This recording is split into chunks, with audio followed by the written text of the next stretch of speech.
एक ऐसी web series जो कि भाई पूरे वर्ल्ड में फेमस हो रखी है, जिसका नाम है स्क्विड गेम। आपने इस वेब सीरीज को देख लिया होगा, नहीं देखा तो भाई इसके बारे में जरूर कुछ ना कुछ सुना ही होगा। आज हम इसी वेब सीरीज के बारे में कुछ डार्क रियलिटी जानने वाले हैं। अगर आप वीडियो पे नए हैं तो इस वीडियो को लाइक एंड सब्सक्राइब जरूर से करना। तो टाइम ना वेस्ट करते वीडियो करते हैं शुरुआत। तो इस वीडियो को बनाया इट्स फैक्ट भाई ने, तो big shout out bro. Squid games जो नेटफ्लिक्स की सीरीज है, इसकी ये डार्क रियलिटी जानने के बाद आपके पैरों तले जमीन खिसकने वाली है। जो चीजें हम बचपन में खूब यूज करते थे ये अब बंद क्यों हो गए? काफी इंटरेस्टिंग रीजन है। ये ऐसी कौन सी मकड़ी है जो हमारी जान बचाने के लिए जी जान से मेहनत करती है? क्यों भाई हमारी जान बचाने के लिए जी जान से मेहनत करती है? इसके लिए तो भाई मैं पूरी वीडियो जरूर से देखूंगा। आप भी भाई पूरी वीडियो को बहुत जरूर से करना। अमेज़न कंपनी के असली मालिक को ही पता नहीं है कि पूरी अमेज़न कंपनी ही उसकी है। ऐसा क्या चल रहा है? तो भाई ये क्या है? अमेज़न को भाई, अमेज़न की जो मालिक है उसी को नहीं पता भाई ये कंपनी मेरी। ये क्या बोल रहे हो भाई?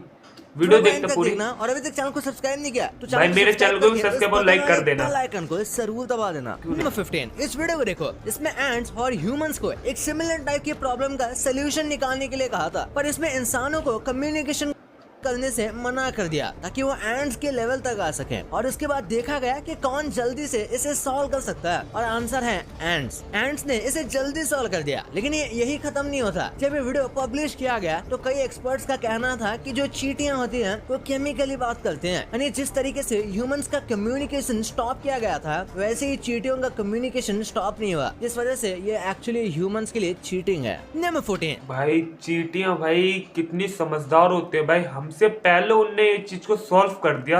आप सोच सकते हो, तभी तो भाई चींटी को क्या कहते हैं, एक हाथी को मार दिया था चींटी ने। भाई वो कहानी आपने सुनी ही होगी। जेफ बेजोस के जो बायोलॉजिकल पिता है उन्हें पता ही नहीं था कि उनका बेटा इतना ज्यादा अमीर है। दरअसल वो काफी छोटी उम्र में अपनी फैमिली को अबैंडन करके चले गए थे और फिर कभी नहीं मिले, इसलिए उन्हें 2012 तक पता ही नहीं चला कि उनका बेटा दुनिया के सबसे अमीर आदमियों में से एक है और इतना ज्यादा सक्सेसफुल है कि दुनिया में हर कोई उनका नाम जानता है। 2012 में एक न्यूज रिपोर्टर ने उनके बायोलॉजिकल फादर को एक्चुअली में ट्रैक डाउन करके उन्हें बताया, तब जाकर उन्हें विश्वास हुआ कि जेफ बेजोस ही उनका बेटा है। नंबर 30, भाई ये क्या है भाई, उनको खुद ही नहीं पता भाई उनका बेटा इतना अमीर हो चुका है। और क्या भाई, ये तो भाई आपका भी सपना होता होगा कि आप पापा से छुपा के काम करो और पापा को किसी और से पता चले कि मैं इतना अमीर हूँ, तो कितना अच्छा लगता होगा ना भाई। चलो और देखते हैं। ये घंटे लगभग पिछले 200 साल से बज रही है। एग्जैक्ट डेट बताएं तो 177 ईयर से ये बचती आ रही है, और इसके पास एक वर्ल्ड रिकॉर्ड भी है दुनिया के सबसे ज्यादा कमाल की बैटरी होने का। दरअसल ये ऑक्सफोर्ड में है और एक एक्सपेरिमेंट बेल थी जो कि एक नए तरीके के सिस्टम से बनाई गई थी, और तब से लेकर अब तक ये बचती आ रही है। वैसे तो इसे अब सुना नहीं जा सकता क्योंकि ये 2 लेयर हार्ड ग्लास के पीछे है, और अगर इन ग्लास को खोलने की कोशिश की जाए तो शायद ये बेल बंद हो जाए, और इसी वजह से इसे सुन नहीं सकते। पर ये साइंटिस्ट के हिसाब से अभी भी बच रही है। नंबर 12, भाई 177 साल पहले भाई किसने बना होगा भाई, वो कितना इंटेलिजेंट होगा यार। चांद पर सबसे पहला कदम किसने रखा था? ये सवाल बहुत ज्यादा पॉपुलर है और इसका मैं कब हो गया ये कब हुआ कब सबको आंसर पता भी है, नील आर्मस्ट्रॉन्ग। लेकिन क्या कभी आपने सोचा है कि उन्होंने पहला कदम तो रखा था, लेकिन पहला कदम कौन सा रखा, लेफ्ट या राइट? तो इसका जवाब है लेफ्ट। भाई ये भी पता करना होता है, ये इनने पहला कदम कौन सा, लेफ्ट है राइट? लेफ्ट रखा भाई, उनने बता रहा है। चांद पर जो सबसे पहले पैरों का फुटप्रिंट है वो लेफ्ट पैर के फुटप्रिंट है। ऐसी बात है क्या? 400 किलो के आदमी का एक्सरे है। आप देख सकते हो कि इसके बोन पर कितना ज्यादा फोर्स आ रहा हो। भाई पतली सी हड्डी है, पूरा भाई फैटी फैट भरा पड़ा। उसके जो हाथ है उसकी देखो इतनी पतली पतली हड्डी है, और जो पूरा हाथ है इतना मोटा हो रखा है होगा। हर मोटा आदमी इतना मोटा नहीं होता, लेकिन उसके वजन के हिसाब से हड्डियों पर ये बहुत ज्यादा प्रेशर आता है, और अगर ज्यादा टाइम तक आप वेट लॉस ना करो तो पतले होने के बाद भी आपके घुटने और कुछ बोन के जॉइंट्स को नुकसान ये कर देगा। नंबर 10, भाई जो भी भाई मोटे लोग हैं भाई वीडियो को देख लो, ध्यान दो भाई अपने ऊपर। आर्टिफिशियल डायमंड्स आराम से मिल जाते हैं, लेकिन एक असली डायमंड को बनाने में एक्चुअली में कितना टाइम लगता है? जो प्योर डायमंड होता है, यानी कि एकदम नेचुरली बना हुआ सबसे प्योर डायमंड, उसे 1 से 3 बिलियन साल का टाइम लगता है, तब जाके वो एक रियल डायमंड बनता है। और वैसे 1 से 3 बिलियन, भाई कितना सारा समय होता है भाई ये। से ये डायमंड्स की कीमत लाखों करोड़ों में होती है। नंबर 9 यार, एरोप्लेन में वाइब्रेशन कम करने पर बहुत ज्यादा फोकस किया जाता है और इसी वजह से उसके सारे कंपोनेंट्स को इतना स्टेबल बनाया जाता है कि वो कम से कम वाइब्रेट करें, क्योंकि वाइब्रेट करने पर जो स्क्रू होते हैं वो अपने आप निकल सकते हैं। जैसे कि इस एग्जांपल में देखो, जैसे ये वाइब्रेट हो रहा है, क्रूज धीरे धीरे करके निकलते जा रहे हैं और ये एक्चुअली में प्लेन में भी हो सकता है। नंबर 8 भाई ऐसी भी बात होती है क्या, अगर हम किसी मोटर को चलाते हैं तो भाई वो मैकेनिक जो होते हैं जो उनको बनाते हैं भाई वो कितना ही काम करते हैं, वो कैसे मतलब उसको रोक के रखते होंगे। मेरे को तो लग रहा है भाई बेल्डिंग कर देते होंगे शायद से।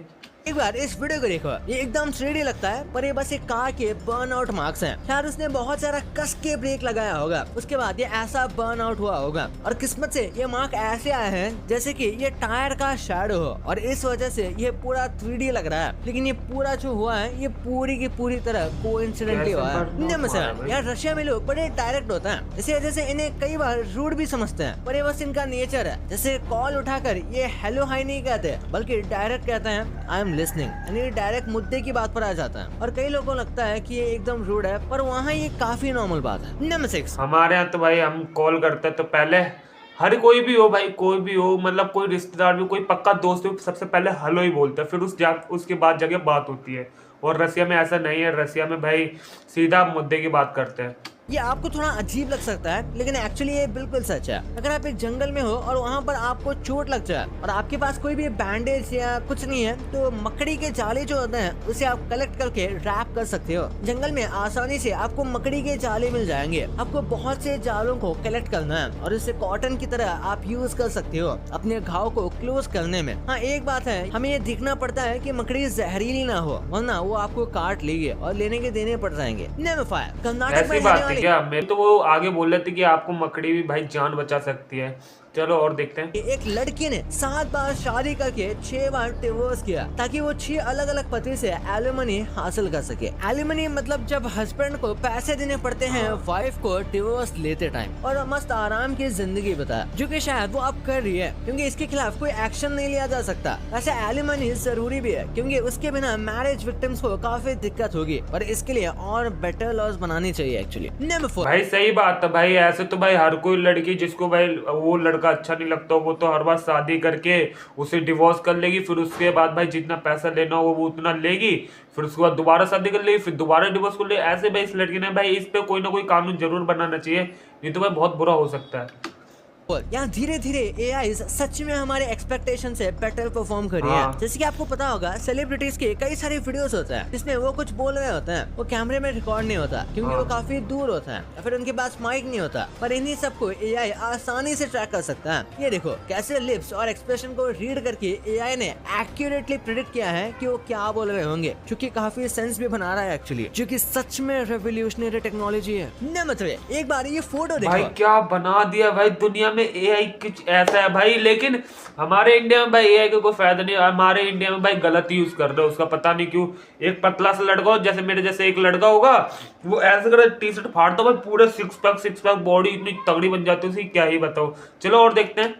इसमें दिखाया जा रहा है कि कैसे ओवर द टाइम चिकन की साइज कितनी ज्यादा बढ़ गई है। ये देखकर थोड़ा तो कंसर्निंग फील होता है कि इस चिकन को इतना बड़ा बनाने के लिए जेनेटिकली कितना चेंज किया गया होगा। हाँ, ताकि फोर्स फीडिंग और इंजेक्शन भी दिए गए होंगे स्टेरॉइड्स जैसे, ताकि चिकन का साइज बड़ा हो और इसे काफी प्रॉफिट बना सके। पर ये कहीं ना कहीं हमारे हेल्थ को नुकसान करता ही होगा और इसी वजह से आजकल लोग ये भी कह रहे हैं कि नॉन वेज अनहेल्दी होता जा रहा है। नंबर 2 बचपन से अब तक बहुत कुछ बदल चुका है, कुछ पॉजिटिव तो कुछ नेगेटिव, लेकिन सबसे बड़ा नेगेटिव ये है कि चाइल्डहुड की बहुत सी चीजें अब डिसकंटिन्यू हो चुकी हैं। जैसे ये बाइट स्नैक, जो कि शायद ही हमें दोबारा कभी इंडियन मार्केट्स में देखने को मिले। वैसे अगर आप ये बाइट्स के फाइनल में शायद आपको हिप्पो भी याद ही होगा, और अगर आपको बाइट्स और हिप्पो याद है तो आप पार्ले किस्मी को भी नहीं भूले होंगे। वैसे तो अभी ये डिसकंटिन्यू नहीं हुआ, लेकिन बढ़ते हुए कंपटीशन की वजह से आने वाले समय में ये गिरती हुई सेल्स की वजह से डिसकंटिन्यू हो सकता है। हाँ भाई, अब ये पार्ले किस्में जो है अब दुकान पे भी बहुत कम देखने को मिलते हैं, लेकिन ये 2-3 साल पहले भाई बहुत दिखती थी ये दुकानों पे।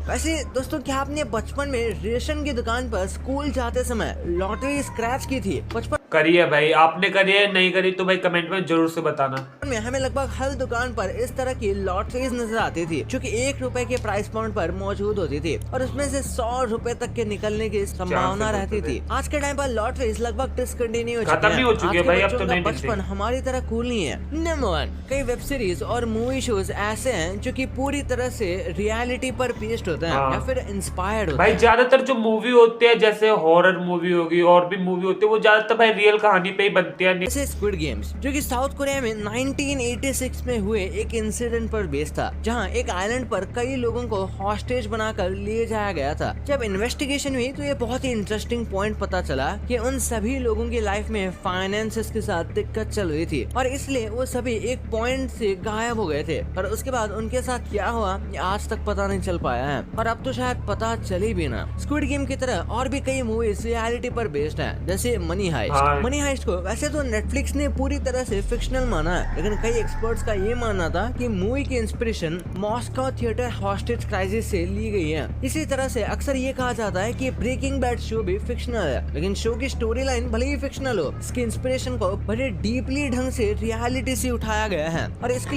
लिए मेकर्स ने कई घंटे मिड लाइफ क्राइसिस से जूझ रहे लोगों से कन्वर्सेशन भी की थी। तो अपनी वीडियो भाई खत्म हो चुकी है। अगर आपको वीडियो थोड़ी सी भी अच्छी लगे तो वीडियो को लाइक एंड सब्सक्राइब जरूर से करना। तो जल्दी मिलते अपने नेक्स्ट वीडियो के साथ, तब तक ले बाय बाय।